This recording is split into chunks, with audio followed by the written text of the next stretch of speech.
32 years old today. I've also bounced between clothing and textile. I've worked with the textile industry as well. I can say with textile, I've worked with them for about 10 years.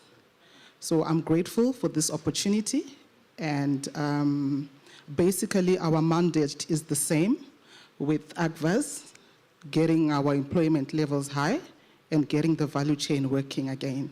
I think that's the best description I can give to a 5-year-old right now. Yeah? That's perfect.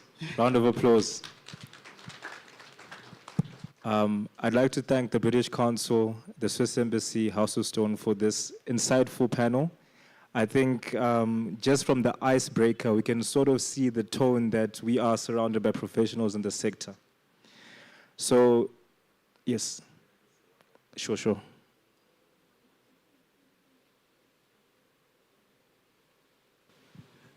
When you mentioned British Council, I forgot to recognize the British Council. I'm a product of the training that was organized by, back in the day, the British basically. There was a company called Lonro once upon a time, headquartered in the UK, and they put in place a training program for young ones. I was about the age of the young ones that you see around here. And then straight from school, they identified us as a company, Lonro, and put us on the plane to go and learn textiles in Bolton. So I'm a graduate of Bolton University, right? So thank you very much, the British. I'm in textile because of you guys. Amazing. I think we have, just from the introduction, we've seen the importance of textiles when it comes to fashion and Zimbabwe's potential in not only participating but leading in that sector. So for the panelists, I wanted to ask, globally we see countries like Bangladesh or Vietnam or even China, for example. They have transformed their sectors into export markets competing on a global level.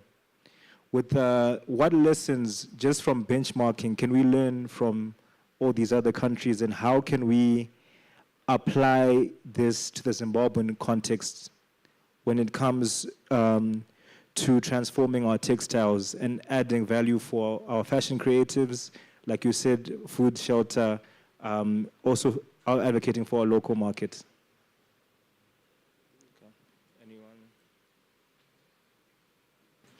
Right. It's a very good question you give us there, Asha. I think of Bangladesh, it's an example that stands out in my mind. When you look at Bangladesh, let me take you back to 1980. In 1980, Bangladesh had a very small textile industry. They were exporting $32 million worth of exports every year. They went and invested a lot in garment manufacturing in particular. Yes, they have spinning mills and dyeing mills and weaving mills and knitting mills. But the product of their combined effort, last year alone, they were able to export $57 billion worth of exports. Now, just try to understand that for a second. You know, moving from $32 million a year to $57 billion a year of exports. Now, those exports represent 82% of what Bangladesh exports as a country. So that tells you how strong the textile industry is in Bangladesh. 70% of their exports are going into the very discerning markets, the United States as well as the European market. That's where they are pushing garments into. So there's a lot we can learn from Bangladesh. Yes, they've put in a lot of investment, they've put in a lot of training of everyone across the whole spectrum of the industry, because the finishing point for them largely is the garment manufacturing. And then the export going into major retail countries, as well as the continents that I've mentioned. So there's a lot we can learn. Now, in our case, we had a vibrant textile industry. We, at the moment, are struggling to even export $50 million in a year as a country. we had set ourselves an ambitious goal of working towards exporting $120 million a year when we started this journey in 2014. But we're still making baby steps, right? Because this world is not waiting for anyone. It requires focus on our part. Certainly. You know, if we're not focused in the way that we are looking at this chain, then it'll be hit and miss, and we'll never get to our destination. I want to emphasize that the blueprint is already there. It's got a very clear path that we're supposed to walk in terms of policies, in terms of what we need by way of investment, in terms of what we need by way of infrastructure. We just have to borrow from other countries, right? Bangladesh is an example. You mentioned China. China went and invested in a lot of technology in textile manufacturing. Let me say across the board, right? Over and above that, they've also got very niche markets that they've identified and have made the technology to service those niche markets. Then at policy level, they also have incentives. Amazing, yeah. Incentives that promote exports. And we need to walk that journey as well. It's a good example. Definitely. Then the other countries like Turkey, they also have got some very good lessons for us. They've got clusters, textile clusters, you know, dotted all over Turkey. You know, you find, for example, in this country, we had madoiri, you know, crochet products that were being made. And I grew up in Kadoma myself, went to school partly in Kadoma. There's a big tree along the Kadoma-Kwekwe Road. Our ladies used to sit there and they'll be, you know, making up these panels, crochet panels. And there was another company, another family, let me say, Golden Spider Web, just outside Mvuma. They used to buy those panels. And at one time, that family employed even between 10 to 15,000 of our women.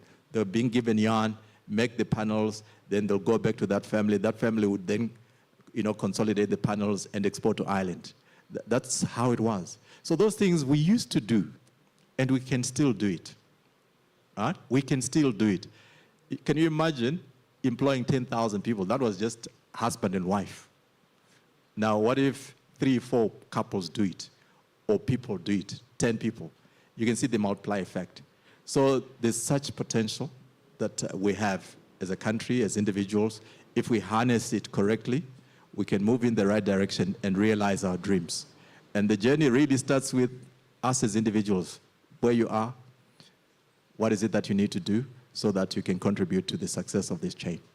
So there's so many examples. Yeah. You know, Turkey, there's one corner of Turkey I went to. They are specialists in lace. You know, the lace that sometimes you use it for making gowns, wedding gowns, lace that is put on the curtains. It's amazing what I saw. They've got a cluster so well organized, the machinery, the training, because they've got people who have been in that industry, passed on from one generation to the next for hundreds of years, right? So the know-how is there. And that cluster, where it's located, it becomes a feeder in terms of knowledge, passing it on to the next generation. Yeah. So here we have the knowledge, but we need to also make sure that we harness it correctly and we channel the effort that people have in the right direction. Definitely. I think, thank you for the wonderful insight. I think there's a really big opportunity to sort of learn from different markets. I want to ask Sajal, you are heading probably the biggest textile company in Zimbabwe. I wanted to find out, within the process, where do you see Zimbabwe's potential in the manufacturing sector? And also, as someone who leads the company, where do you see, what are some of the challenges that you see that, if addressed, could probably contribute to the growth of our output? So, as a group, we have been present in Zimbabwe for over 25 years. And David Whitehead has been in existence since I think 1946. Shadreck can correct me. He's a bit of David Whitehead. Sorry, can you please bring your mic closer? Yeah. So So we as a group, when we invested into David Whitehead, we being part of the cotton value chain for so long, we had that trust that this industry is something which slowly and gradually has been dying and has a lot of potential. And that is what made us to invest almost $30 million into this industry. Every industry, after seeing a bit of downfall when it comes back, always have a bit of teething issues here and there, to align all your value additions, value chains, just to make sure that everyone is aligned and everyone starts buying locally. So I think we are slowly and gradually overcoming all that hurdle. When it comes to technology, because this is a new investment and all the machines are new, so the good thing is that we are talking about new technology, new talent, new expertise. When we started the spinning is generally considered to be the most technically technical part of the whole value chain, because the way I have learned, Shadreck can correct me if I'm wrong, that making the yarn is the technology, making the fabric is more of art, and dyeing and printing is more of chemistry. That is how someone has put it very simply. So when it comes to making the yarn, which from the looks of it, when we sit here, wear these clothes, we think as if there is a very simple process to this. Some of you who might have been part of this visit to David Whitehead, if you would have gone through those machines, you would have seen that how complicated that simple process is. So now where we sit after all this investment as David Whitehead, as the country, we definitely have a lot of potential and we are very positive about it and we will definitely make it work. So textile once was a glory of the country. People knew Zimbabwe as one of the textile hubs in the region, and I think we will get there soon. Amazing. So Zimbabwe's potential is very apparent, and I think similar to what Shadreck shared earlier on and what Sajal is sharing now, it's a collective effort. So I wanted to get a perspective from the Fashion Council of Zimbabwe. We understand that, for example, Zimbabwe has an export strategy, an export ready policy, but how can we also incorporate that creative element into it? How can we put a little bit of local flavor, a little bit of local flair, making sure that whatever we do export has creative excellence? So I'm going to ask that question to Joyce.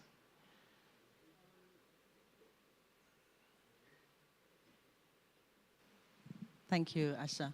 Before I answer that, I wanted to actually just add on to what Shadreck spoke about when you asked about Bangladesh. Bangladesh is not a cotton-growing country, and yet they have managed to blow up cotton globally. We are a cotton-growing country. And like you say, the blueprint is there, but over the past, I think it's been 30 plus years, we have seen a decline in the industry. And there's need, so it would have been great if we had someone from government here, because you'll find a lot of the things that are going to be raised points to the government and policies within the government. And we can have this discussion, but there's need for them to actually be involved, because part of pushing the vision forward is with them. So when you see with Bangladesh, it was the government that set a vision and everyone ran with it. So we need a situation where the blueprint is there, the players in the value chain need to sit down with the government. We go back to the blueprint, we see where we've gone wrong, and we take it from there. Thank you. Exports in fashion. So with my observation in the space over time, for example, we had a collaboration with Edgar's. It's an ongoing collaboration, which is it's called the Fashion Extravaganza, where they have local designers in store. And basically, they're giving you a platform to sell your products to their market in their space, and they're not taking anything from that. But as Zimbabwean designers, we have actually failed to meet the requirements. We have a situation where, let's say they pick 5 designers, and out of those 5 designers, 3 drop out. And then you only have 2 people in the stores. So I think before we even, I see the fashion space as being very young. Because when I was young, fashion was absorbed in clothing. We didn't stand alone. And over time, because of the, I can say, falling apart of the industry, we've had young people now starting up their own spaces. So we've got young designers. So there's need for training, because you find with Edgar's issues of quality, issues of quantities where one does not have the capacity to actually produce, and issues of deliveries. So if we can't meet 50 units into Edgar's, then we can't even start to think about exports. We need to just get our ducks in a row at home, and also even supply our local market. Because back when I entered the industry in the 90s, 90% of our domestic consumption was within the factories here. So we need to meet that demand before we even look at even exporting. Thank you. So the growth starts within, starts with us. Amazing insight. I would like to add one thing. My 20 years of experience in Zimbabwe, somehow, somewhere, we are so focused on export and looking for dollars outside instead of trying to do an import substitution. And unfortunately, I'm a professional accountant and I have a lot of interaction with the banks and all that. And I always say them, you are always looking for CD1s for exports. Have you ever asked me how much foreign currency I have saved by manufacturing locally? So I think we need to also start thinking outside the box as well. Any dollar import saved by local manufacturing is as good as export. And like how Joyce is saying, that if we are not able to service the local market and we talk about exports, yes, we can do exports, we are doing exports, but at the end of the day, what is important is that if we can substitute the importation, I think that is where we should first of all start at. Amazing. So my next question is for Thandiwe. I think in the city, maybe Harare particularly, and across the country, we've seen that there are a lot of fashion designers who've managed to excel and open up boutiques. But apart maybe from funding and other issues, maybe you could mention as well, what really prevents designers from scaling, and how can they probably improve their product so it is also factory ready and make it scalable? Yes. Okay, thank you. First of all, designers do not fail due to creativity, but they fail because they do not produce at production level. And designers also, for them to scale up, they need to consider the technical specs that is required for you to scale up and venture into mass production. To start off with, for example, when I say technical packs that you need to produce, is you need to consider, when you're producing, you need to consider, let's say, the fabric that you're going to use, the weight of the fabric, your stitching patterns, your measurements, all that need to be top spec so that you're able to run a production line. Because without all that, then definitely scaling up will be difficult, right? And then the other issue is your supply chain system as designers. You need to, my advice would be you need to venture into maybe more bulk fabric purchasing instead of going to a retail store, touch feel, and you're just like, I like this, I'll make this. But you need to venture into bulk fabric purchasing where you actually get swatches and more variety. Yes, it will probably be expensive. You might remain with some stock inventory that you might not use, but it will also help you in becoming more creative with what is left over. Okay? And then the other one is your costing system. Designers have a tendency of just guessing, market guess when it comes to costing, because you're not following the cost of production that you're supposed to be following. Am I correct? So all those are obstacles that will stop you from scaling up. You are always going to be on that designer level. In fact, less than a seamstress, that's the level that you will be. I think I've answered your question. So you have a comment from Joyce and Mr. Shadreck. So to just add on to what Thandi said, sadly for this generation, when I was going through this presentation, I was counting the number of clothing factories that shut down in Zimbabwe between Bulawayo and Mutare. More than 20 factories.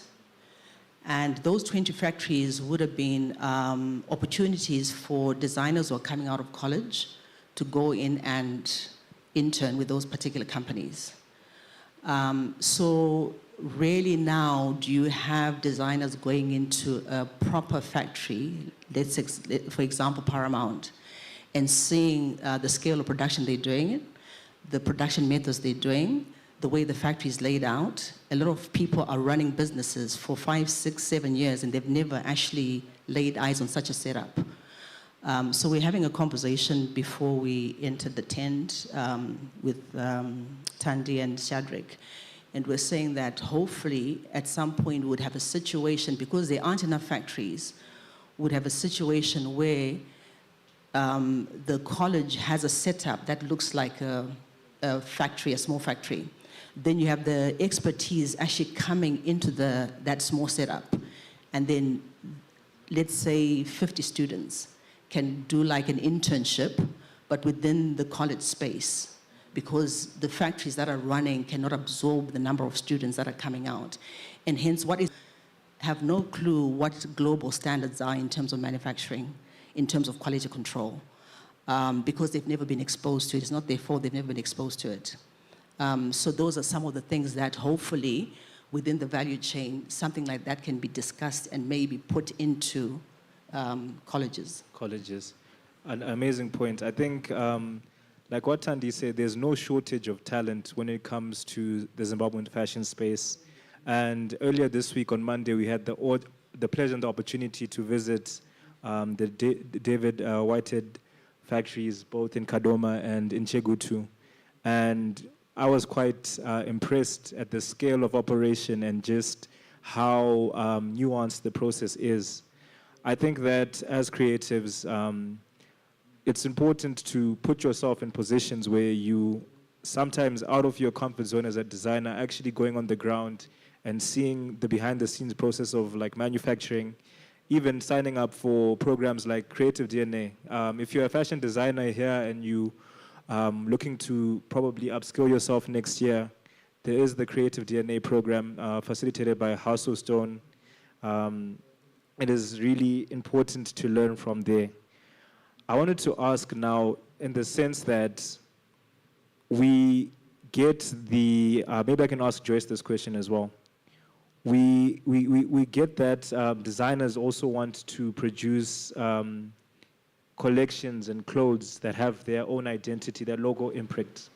But how do we also now balance the maybe the designer's aspirations and also trying to produce stuff that is exportable to other markets? So I think your question there was, how can we balance cultural authenticity with global demand? Yes. How I answered that was, in order for us to balance this, a lot of care has to be taken around the sensitivity when it comes to cultural patterns, practices and designs in different communities and countries.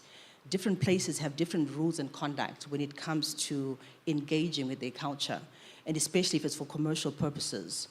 Creatives have to be made aware of these local customs, practices, and cultural expectations as they engage these communities. Extensive training with the community leaders need to be done in areas of business and legal prior to any engagement, in order for the community leaders to have an appreciation of the level of engagement and exposure that they're putting themselves and their community into. IP assets such as geographical markers and collective marks have to be explained and applied in order for the community to protect their culture as well as them to commercialize their IP asset. As products are created, incorporating communities, cultural practices, patterns, and designs, the story around these products have to be truly reflected and maintain the cultural integrity of the said community, and at the same time have a global appeal, a challenge that the designer, the lawyer, and the community would need to address together. So we recently, the Fashion Council of Zimbabwe, in partnership with the German Embassy, the Matopo Women's Association, and My Beautiful Home, did the project Matopo Goes Fashion. And so from the beginning, they had to meet the leaders in the community to say, this is what we want to do. And even do a training with an IP lawyer. And then there was a registration of the Women's Association. So when we're engaging with the prints, we're engaging through the Matopo's Women's Association, though they are linked to My Beautiful Home. And then we rolled out the project. And now we're at a stage where they are now forming a trust that is in charge of the fashion, and also engaging the community even further to exchange with them and to share ideas, and also some research and development around the issue of the print. So all of that needs to be considered before one just goes and takes a print, a design, and incorporates them into their collection. Thank you. Amazing. I think particularly when you speak of intellectual property, right now with the use of AI and where we are in the global creative economy, it's very easy for people to replicate, copy, or maybe get inspired from your designs. So I definitely think that intellectual property is one of those topics that we cannot ignore when it comes to the fashion and the creative sector. Mr. Shadreck. Yes. Allow me to just one quick word when we talk about intellectual property. I'll give you a very funny example. There used to be a fabric called Hartel, which was a David Whitehead brand, and it was mostly used for school uniforms. And there was a particular handle and feel and look to that fabric. So since David Whitehead has not been operating for 15, 20 years, the same brand name fabric then started coming from China. And now as we have started reproducing the same quality of Hartel, people have actually forgotten about it. They now want what China is producing, a cheap quality fabric, instead of then appreciating what Hartel used to be. And then they say, but your fabric is very expensive. So I think it's also very important for us to understand that cheap does not necessarily mean is the good thing. I have discussed this many a times with a lot of people. If you go to the market today, you can buy some shirting fabric at $1 or even cheaper per meter in the market. But when you stitch a shirt out of that, you don't realize that it may not even last one term. And you don't really appreciate that what it costs ultimately at the end of the day to you. You are just saving $1. You know, in an economy where we live today, sending money to Che might cost you $5. And then we try to save $2 on a fabric to stitch a good shirt or a uniform for the kids. So, you know, these are some of the things I have seen them happening in my span in Zimbabwe. And somehow we have just become so, I don't know, how do I put it? I don't even have words. My vocabulary is short of words. You know, we don't really care. In the sense, in the interest of trying to save half a cent, we end up it costing us few dollars at the end of the day. Joyce, I don't know if you can add something to that. So I suppose a lot of work needs to go into re-educating the consumer. Because back in those days, the schools knew that the children had to wear David Whitehead shorts that were made out of 100% cotton. And that was for health reasons. Because the more you go into the polyester, the more unhealthy it becomes because of the frequency of the fabric. But you find a lot of people don't actually have an appreciation between a natural fabric and the process it takes to make it, and a man-made fabric and the process it takes to make it, and the health benefits of both those fabrics. workwear, it was illegal for workers to be in the factory wearing a polyester work suit, because if fire happens, it means they will just burn away in that plastic. But yet you find businesses don't care. First of all, the plastic, the color looks better, and also it takes a longer time maybe for that thing to fall apart. But yet the health benefit on the worker is detrimental. So I suppose we need a situation where there's a re-educating of the consumer to why we are saying wear cotton, wear natural, what are the health benefits? And also for the government to get involved, because before it was actually illegal for school kids to be in polyester uniforms, but now all the kids are in polyester uniform. Yes, and Adam. Yes, I concur with what my colleague Joyce is saying there. When I first went to school, we were wearing khaki shorts and shirts. I picture myself this tall in those 100% cotton khakis. So, you know, anything natural, anything organic is good for us. So people have tried to cut corners. Yeah, you bring in these synthetic fabrics. They're not nice to wear. Yeah, they might look good on us because the drape is good, but cotton is the best fabric, rather fiber you can wear. It's very good. Then I also wanted to comment on Thandiwe's point that in this country we have some very good designers, but then upscaling their designs to production is an issue. Now, what does it take to really get those designers to that level? A number of things that need to happen there. One is the designer has got this talent, and that's what they're good at. We want them to excel. We want them to originate, you know, the designs that they can put out there. So they need help with developing a system of business. To develop a system of business, because you can make the best design garment, but do you have a system of business so that you can monetize your talent? Now, how do we help them? It calls for business to be open-minded, to accommodate those young ones with those talents. Be ahead of the curve as a business if you are already in that garment manufacturing space. Partner with these young ones who have got those talents, right? Help them, or shall I say,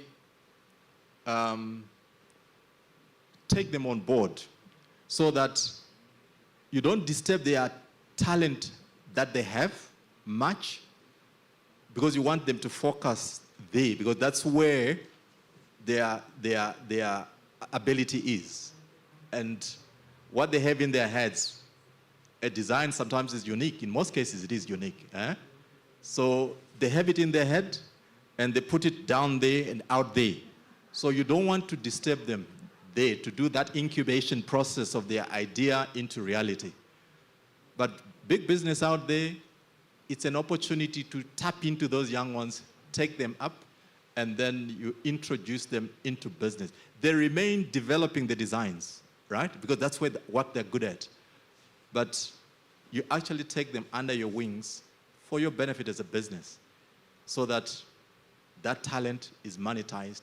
And that's how, even if you look at the big fashion houses, have grown to be what they are today. Say, hey, look, this fashion house is massive. They identify talent, right? And then help them with a business system, those who have got the talents, so that they can make the millions and billions, some of them. Yes, Thandiwe. Okay, just to comment on what Mr. Shadreck is saying. As the clothing industry, we work a lot with fashion designers. Back in the day, we used to have an event that we used to call the Clothing Indaba. I'm not sure if any of you are familiar with it or ever attended, where we actually used to have designers showcasing alongside manufacturers what designers make. And then we would have maybe just a small bunch of winners from the designers, and we would place them in factories to have that experience of I have done my sketch, So what's next? Then we introduced them to what we call the training. Every factory has got a training department. So we would start with the designers in the training departments, where we would actually give them an opportunity to see how the training is done when you're now going into production. So that's where we ended.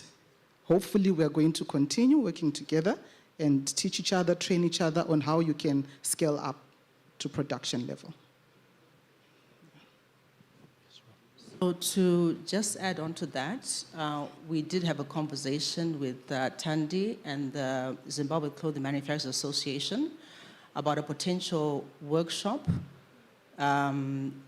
this year with the Fashion Council of Zimbabwe in partnership with them and CZI, where we want to, this will not be training, this will be a designer who's got an order, but they can't meet the capacity.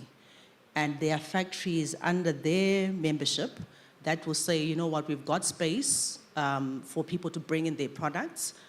So for example, when I used to supply Country Road, I could not meet the capacity at sometimes, so I'd go to a CMT factory, which was in Willowvale.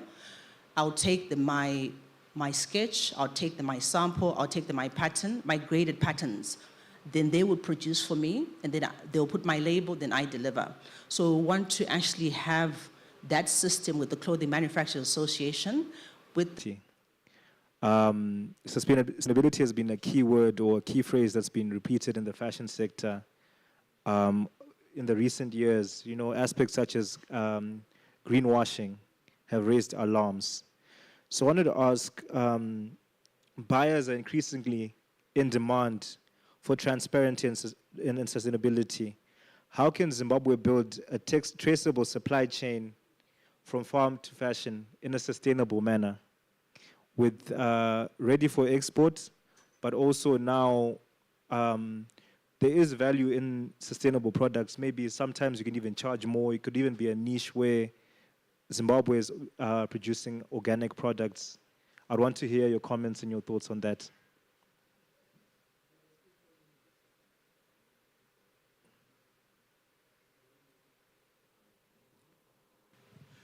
Yeah, again, it's a very good question, that. Traceability is a key, especially in very critical high-end markets. And also the world has also changed. You know, whatever you make, there's also demand for traceability. And I know in our industry, a lot of work is being done to promote what we call circularity. A kg of cotton that comes from Gokwe, right? Converted into yarn, garment, fabric, garment dyed. Sometimes, you know, the end product after use the garment, it's torn apart again, put back into production, right? Now, for the manufacturer to be able to control the quality of whatever he's making along that circle, he needs to know what is he putting in the factory, right? So we now identify and trace whatever you put as raw material in your factory. I know, like company I work for, we service a very niche market. One of the demands they put on us is traceability. Whatever we sell to them, they want to know, firstly, is it 100% natural? Secondly, in the event that there's a challenge, are you able to trace it? And I know some of our competitors outside the country have even tried to put in microchips. I mean, these things, they are at a nano level, so that whatever use they make, and it goes out there into the big wide world market, if there's any questions, things can be traced back properly. I'm not saying, as Zimbabwe, we can reach that step overnight. No, it's a process. You know, there's a lot of training that has to take place in terms of quality assurance. And again, I go back to what I was saying earlier on about Bangladesh. Their quality assurance system is wall to wall. there's no gaps. Everything has to make sense. If you are not sure, that's how tight it is. That's how high the standard is in terms of traceability of whatever you make. So we do have structures in place locally as individual companies, but there's a lot of work to do to be able to narrow the